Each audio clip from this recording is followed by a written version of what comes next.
A gente não precisa estar colado pra estar junto, o nosso corpo se conversa por horas e horas.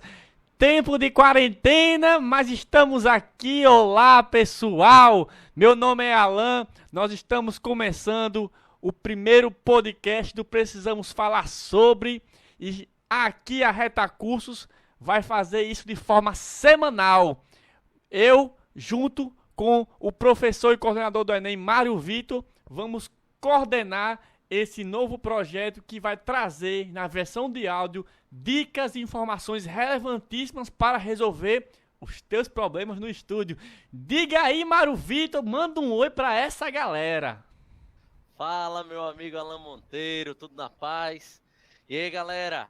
Prazer imenso estar conversando com todos vocês e poder tentar de algum modo ajudar vocês a, primeiro, sair dessa quarentena bem, mas muito bem informados e capacitados e estudados, né? E principalmente voltar daqui a pouquinho a um ritmo frenético de estudos, sempre em busca de um ideal, né? Seja você aluno de concurso público, passar no concurso, seja você aluno da OAB, conseguir, enfim, a carteira de advogado, de advogada, seja você um aluno de Enem, passar numa universidade pública, universidade federal, em busca de seu sonho. Então é para isso que a gente está aqui, para facilitar a vida de vocês a alcançar sonhos. Eita, o homem é bom. E hoje nós temos a primeira pergunta, que é a pergunta tema do nosso cast de hoje. Mário Vitor, assistir a aula é estudar? Quantas vezes você, como professor, fala um pouco da sua experiência como professor. Quantas vezes você, como professor, já escutou aluno dizendo: não, eu estudei hoje 3 horas, porque eu tive 2 horas de aula e depois fiz tal coisa que ele considerou como estudo. Assistir aula é estudar? Fala aí um pouquinho sobre isso. Alan, ao longo dos meus anos como docente, né, já faz 8 anos que eu ministro aulas, eu sempre ouvi muito disso, principalmente de alunos mais jovens, né, que estão saindo do ensino médio, estão fazendo cursinho. Normalmente esses alunos, eles têm aula de segunda a segunda. Quando saem da aula, principalmente aquelas aulas com os professores, ou com as matérias com que ele não tenha tanta familiaridade, ele chega em casa, abre o YouTube, assiste mais uma vez uma videoaula daquele mesmo tema. Então, muitas das vezes, ele passa 60, 70, quase 80% da sua rotina diária de estudo só assistindo aula. O que de fato não contribui em absolutamente, tá? Assistir aula é apenas uma das maneiras de se estudar e nem a mais eficaz, tá, Alan? Eu costumo dizer que dentro da sala de aula, o estudante, né, o discente, ele pode estar num dia em que ele não está conseguindo prestar atenção porque ele está com dor de cabeça, ele brigou com a namorada, com o namorado, porque estão acontecendo N situações em sua vida, e ele pode estar num dia em que ele não esteja captando tão bem aquele conteúdo. Ou ele pode até estar num dia bem, mas, por exemplo, a retórica do professor não facilita o aprendizado, ou até mesmo o jeito que ele está posicionado na sala de aula, o local não proporciona isso, porque alguns colegas ao lado estão atrapalhando, enfim. Então acaba acontecendo que o hábito de assistir aulas, né, que é algo que foi colocado em nossa vida como a melhor maneira, a maneira mais eficaz de se aprender, acaba não sendo tão boa, né? O estudo doméstico, ele precisa ser intensificado, ele precisa ser incentivado pelas escolas, pelos cursos, pelos professores.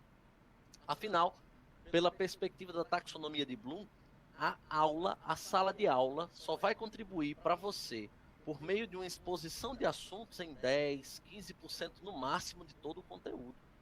É fundamental que em casa você leia, você faça resumos, você construa mapas mentais, você aplique o conhecimento e por que não trazer tudo isso que é extremamente importante nesse processo de ensino-aprendizagem também para a sala de aula, né? Então, saber de antemão que assistir aula não é necessariamente assistir um conteúdo expositivo e que, sendo ele expositivo, não vai lhe render grandes frutos. Vai ser extremamente importante que você estude em casa, tenha um hábito, tenha uma rotina, tenha uma frequência e seja, obviamente, disciplinado em relação a isso.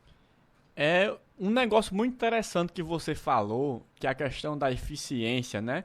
Que, segundo essa taxonomia de Bloom, uma aula expositiva rende para um aluno de 10 a 15% de acúmulo de informações. Então, imaginando o seguinte, o professor passou 50 minutos falando, de 10 a 15% do que ele falou, o aluno consegue absorver se ele prestar atenção naquele tempo todo, né? Isso. Então, imagine o seguinte, hoje, em tempos de coronavírus, a gente fala muito da curva de crescimento do vírus e do achatamento da curva. Mas em tempos de estudo, quando a gente está falando de estudo, nós temos outra curva que é muito importante, que é a curva do esquecimento. O que é essa curva do esquecimento? Ela funciona como se fosse um tobogã. Então imagine você está no parque aquático ali, prestes para descer aquele tobogã gigante, né? Como é a curva do esquecimento? Imagine que você tem uma linha para cima que é, quanto mais sobe, mais você lembra do que foi passado. E a linha de baixo, que é quanto mais para a direita, maior o tempo que passou. Então, no primeiro dia, nós estamos aqui. Você teve uma aula, você lembra de quase tudo daquela aula. Com o passar do tempo, o que você vai lembrando vai descendo, vai descendo, vai descendo. E segundo os estudos, com 2 meses, o aluno ele vai perder quase 90% do que ele viu. Aí vem a questão interessante. Se você assistiu uma aula e conseguiu absorver 10%, depois de 2 meses, você vai perder 90% desses 10%. Ou seja, você vai lembrar de 1% do que foi dado em sala de aula. Veja só como é importante compreender isso. Se eu assisto uma aula hoje, daqui a 2 meses, talvez eu consiga lembrar, se eu tiver sido eficiente na minha aula, de no máximo 1% da aula. E quando a gente está falando de estudo para provas, para OAB, para concurso, para Enem, nós estamos falando de um estudo de médio a longo prazo, que seria de pelo menos 1 mês para cima. Então, como é que eu, estudante, posso trabalhar para que a minha curva do esquecimento não seja tão íngreme, não seja essa queda assim abissal, né? Que ela desça um pouquinho e suba e desça. E como eu faço isso? Com ciclos de revisões. Então, vamos falar um pouquinho sobre como manter esses estudos periódicos. Eu queria saber um pouquinho de você, Mário Vitor, na sua experiência, que é uma experiência maior a longo prazo. Você, como professor da Enem, trabalha assuntos ao longo de 1 ano. Normalmente, nós nos concursos e na OAB trabalhamos em ciclos de 2, 3, 4 meses. Então, em 1 ano, como é que eu posso fazer para que eu consiga manter um ciclo bom de revisão e não esquecer desses assuntos? Primeira coisa, Alan, antes de qualquer coisa, se você é estudante ou se você não é estudante, na vida você precisa de organização, tá? Então, você vai assistir a aula aqui a primeira semana, você pega o horário de estudo, você pega os conteúdos que serão ministrados naquela semana e antes de tudo, você vai organizar o que você vai fazer. Exemplo, se nessa semana eu vou ter aula de redação sobre o tema o direito à saúde, inclusive foi o tema do último simulado do Enem na Reta, né? O direito à saúde, que é um tema muito em voga, afinal estamos, né, em tempos de coronavírus. É um tema que vai trazer debates, incitar situações ligadas a, primeiro, Sistema Único de Saúde, Constituição de 88 e a base para a fundamentação, né, de todo o sistema ligado a médicos, enfermeiros, enfim, toda a equipe, né, de funcionários e, claro, o gestor disso, seja esse gestor ligado ao Ministério da Saúde ou às secretarias estaduais e municipais. Então, baseado em tudo isso, eu sei que eu tenho que estudar isso porque o tema da aula vai ser esse. Então, antes de ir para a aula, eu tenho que ler alguma coisa sobre isso. Eu tenho que me informar, eu tenho que chegar na aula já sabendo parte desse conteúdo para que o meu processo de aprendizagem já tenha sido iniciado antes mesmo da aula. Vou para a sala de aula, eu preciso não só estar focado, não só estar assistindo a aula, mas eu ser ativado, estimulado. Então aí também cabe muito ao professor. O professor ele não pode mais servir meramente de um autor de tudo, de protagonista, como ele sempre foi da sala de aula. Ele precisa dar um pouco mais de protagonismo ao estudante. Se o estudante é estimulado dentro da sala de aula, o potencial que antes era de 10% vai subindo. Ó. E a depender da dinâmica, pode chegar a 70%, 80% de absorção. Olha aí, saindo de 10% para 70%, 80%. Aí vem o que é mais importante para mim. É justamente essa parte cíclica em casa. O mesmo conteúdo ele tem que ser visto pelo menos 2 vezes, tá? A primeira vez baseado em leitura, resumo, e a segunda vez baseado em mapa mental e resolução de questões. Se ele conseguir fazer esse escalonamento, Alan, com certeza ele vai render muito mais dentro das próximas semanas e, claro, vai render muito mais na hora do vamos ver, né? Na hora dos simulados, na hora das provas como um todo. Eu imagino que a mesma coisa serve para a OAB, concorda? Na OAB isso se torna mais intenso. Por quê? Porque nós temos um período de tempo de preparação menor. Então, um aluno que estuda com um período de tempo muito bom, normalmente ele está estudando 3 meses, né? Então ele passa 3 meses estudando para uma prova de primeira fase, depois 1 mês e meio, 2 meses estudando para uma prova de segunda fase. E aí, o que é interessante? Antes de qualquer coisa, o aluno tem que entender que a gente não está aqui demonizando a aula e dizendo que a aula é inútil. Não. A aula tem uma função primordial, mas ela não pode ser vista como fonte primária de estudo. Meu estudo é a aula. Não.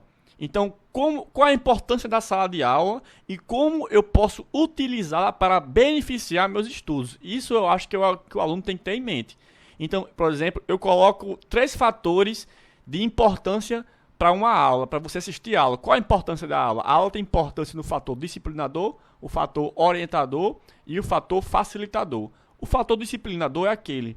O aluno ele vai construir o cronograma de estudos e ter uma disciplina a partir das aulas. Por isso que, para alunos que não têm essa disciplina, essa maturidade, o EAD às vezes prejudica. Porque quando é presencial, eu crio a rotina de ter que me deslocar e estar sempre indo lá e ganhando, né, aquele estudo. Estou sempre indo lá estudar, eu ganho a rotina. No EAD é mais livre. Então, às vezes o aluno ele perde essa rotina. Então, a aula ela tem esse fator disciplinador e orientador. Por quê? Porque se eu sei qual é o conteúdo que vai ser trabalhado em sala de aula, eu consigo montar meu cronograma de estudos a partir daquele conteúdo. Então, eu não tenho que começar do zero. Então, imagine o seguinte, num ciclo de 2 a 3 meses, nós temos que, antes da aula, a aula não pode ser o primeiro contato, como você muito bem falou. Então, o aluno ele tem que estudar aquele assunto que vai ser trabalhado em aula em casa, por meio de uma leitura ativa, que é você ler, é você grifar, é você resumir nas suas próprias palavras aquelas informações de um roteiro de aula, assistir a aula para quê? Para compreender o assunto. Então, aí vem o fator orientador, facilitador. Por quê? Porque às vezes eu leio o assunto em casa e eu não consigo entender o que quer dizer. Mas aí o professor, ele, com a sua didática, vai transformar aquele conteúdo de uma forma mais fácil de compreender. E aí eu fiz o primeiro contato em casa, assisti a aula, tirei as dúvidas e consegui compreender tudo. E agora eu vou para o terceiro momento, que é o quê? Estudar de forma mais profunda e praticar. Se eu vou fazer uma prova objetiva, eu tenho que fazer muitas questões. E o aprendizado pelas questões, o errar nas questões é essencial. Se eu for fazer uma prova subjetiva, se eu vou fazer uma redação, se eu vou fazer questões discursivas, uma peça, eu tenho que praticar também. E é por isso que a aula é importante, porque ela é meio que como se fosse o norte dos seus estudos. Mas ela por ser norte, ela guia, ela não é necessariamente o seu estudo. E aí a importância de se estudar em casa, de se programar e de se ter disciplina e constância. Porque não adianta, né? Tem muita gente que faz isso, não sei se é experiência, Maravilha, mas tem muito aluno que diz, hoje estudei 8 horas, aí amanhã estuda 0, aí no outro dia estuda 2 horas. Mas não é porque ela tem um trabalho, ocupação, não, é porque hoje ela quis estudar 8 horas e amanhã ela quis não estudar nada. Isso, se não for bem organizado, se não for um cronograma analisado, planejado, a curto, médio e longo prazo, se você fizer isso da sua cabeça, não vai te ajudar.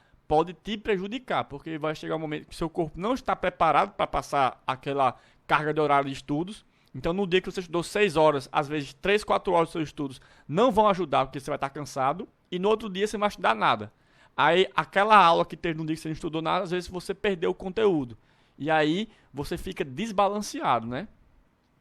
De um modo um pouco mais claro, eu consigo fazer uma comparação disso com uma rotina, por exemplo, de exercícios físicos. Imagine, Alan, que você terminou seu último treino há coisa de 6 meses. E aí uma você pausa. volta hoje... Eu sou treinado, veja só aqui, ó. Eu sou bombado, hein? Aqui tem treino. Eu treino só para manter, não é para crescer. Continue, meu amigo. Então você volta para academia depois de 6 meses. Quando você chega à academia, muitas vezes você vai com muito gosto de gás, né? Você quer fazer um treino lá para perder o que você ganhou nos últimos 6 meses. E aí você treina 2 horas, faz todos os exercícios possíveis, coloca peso além da conta, enfim.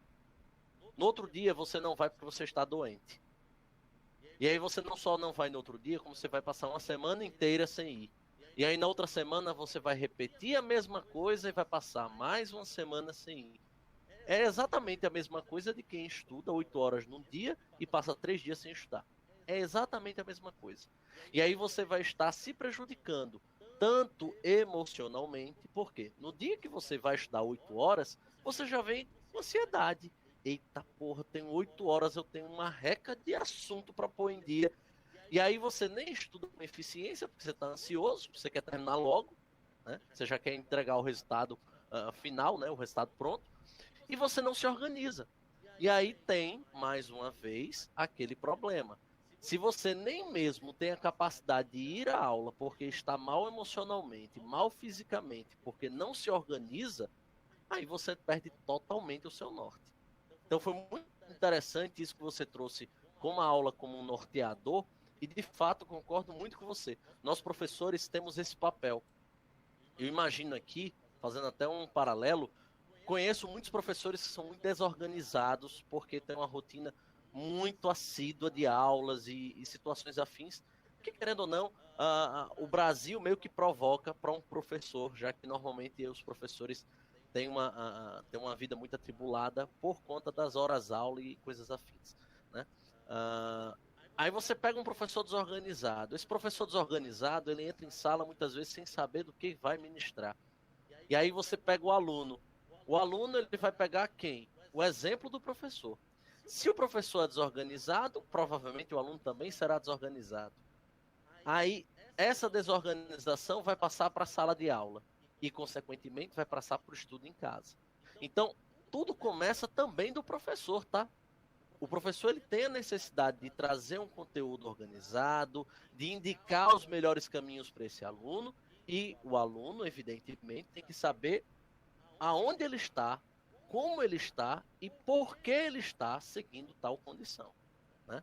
Se o professor indica esse como o melhor caminho, esse como um material interessante e principalmente essa como uma boa técnica de estudo, tem que segui-la, porque provavelmente ele tem uma experiência um pouco maior, ele tem uma noção um pouco maior do que ele está falando, ele deve ter estudado anos em prol disso, e ele já deve ter resultados positivos, né, daquilo que está sendo transmitido. Não é porque a sua forma de estudo não é boa, ela tem eficiência, mas por que remar contra a maré? Né? E você falou para mim algo que é essencial, que eu vou dar aqui um spoiler, né? No meu Instagram pessoal, @AlanMMedeiros, Alan só com L, eu trago muitas dicas e eu sempre pergunto muito o que as pessoas podem fazer, quais são as sugestões dela, as dúvidas dela sobre estudos, sobre como melhorar os estudos, né? E aí, uma das coisas que as pessoas muito falam é porque eu procrastino demais, porque eu não consigo começar, eu não consigo ter atenção. E tudo isso são fatores aliados a quê? A ansiedade. Mas o tema ansiedade dos meus estudos é o tema do nosso próximo podcast, né não? Porque estamos chegando ao fim aqui. Eu queria agradecer a todos vocês, reforçar que qualquer dica que você quiser, a gente tem o @retacursos, o @AlanMMedeiros, o Instagram @redação 360, que é um Instagram muito bom, um projeto coordenado por Mário Vitor, e também o Instagram do professor Mário Vitor, se você quiser tirar dúvidas pessoais com ele, qualquer coisa sobre seus estudos, @mario.v.maciel. Professor Mário, alguma outra consideração aí para essa galera que quer continuar estudando trancado em casa? Primeiro, não saia de casa. É. Não saia de casa. Você tem todas as ferramentas hoje possíveis, mais interessantes, para poder estudar em casa e estudar com eficiência, tá?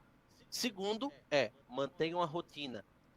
Cara, se você tem o costume de estudar, sei lá, 6 horas por dia, 8 horas por dia, 4 horas por dia, mantenha isso. Só que, novamente, com eficiência. Então, se eu sei que eu vou estudar pela manhã e eu tenho que acordar necessariamente às 7 horas, porque às 8 eu vou começar a estudar, mantenha essa disciplina. Não é porque você está em casa que você vai procrastinar.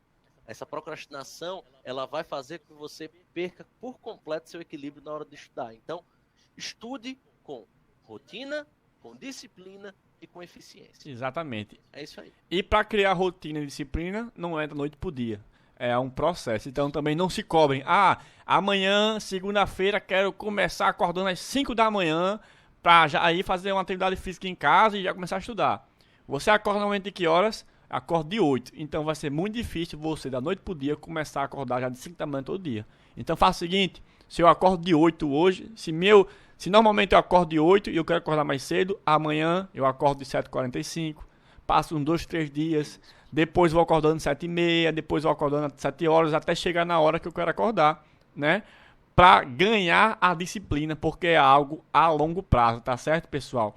E para encerrar, eu vou fazer uma recomendaçãozinha boa, um livro chamado Livre das Ansiedades.